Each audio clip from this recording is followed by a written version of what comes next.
السلام عليكم ورحمة الله وبركاته. ولا Soomaali meel kasta ay joogaan waan salaamaya. Magacaygu waa Xamda, maasha Allah tabarakallah. Kambarigayga Oblas waxaan ku jiraa muddo 6 bilood ah. Waxaan dadka ka ganacsada isla markaana iibiyo alaabtan kala duwan ee aan iibino. Maasha Allah tabarakallah, waxaan iibinaa goojadan dabiiciga ah Fountain of Life oo mucjiso noqotay. Maasha Allah, dad badan Ilaahay ku anfacay.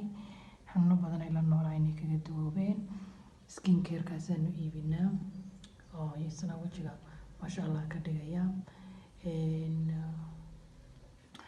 maasha Allah waxa kale iibinaa daawadan cadayga ilkaha saasay u cadaynaysaa, qurux bay ka dhigaysaa maasha Allah.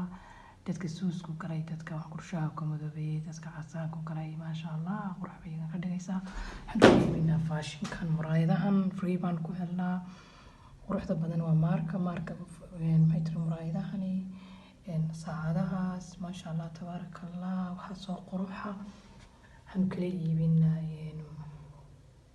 alaabtan iibinaytan ka koobantay fashion-kan, daawadan dabiiciga, skin care-kaas iyo maxay toolayeen daawadan cadayga.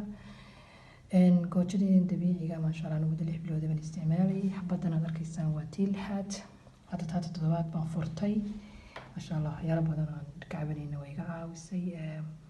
wadanka Jarmalka deganayna oo quality control ka ayaa soo controlshay. Soomaali hadda tina dhikaya ku maqashaan inta xun lama dhageysto. marka maasha Allah wasaaradda caafimaadka ee Canada ayay ka haysataa laysan. maaha wax maxay toolay lagu soo sameeyay China iyo meel kale. number caafimaad bay leedahay, detailskeedu dhanbowga ku qoran bay ku dhex jiraan. wadamada tuuga laguma galiyo ka sanaday soo maraan. marka Soomaali waxaan leenahay iska daaya dhigtiga wax ku maqashaan horaha loo socdo. goojadan qof kasta oo baahan iyada ma baahna maasha Allah. marka wax leen isticmaala fiiriya soo raatada dalbada aad baan idin salaamay.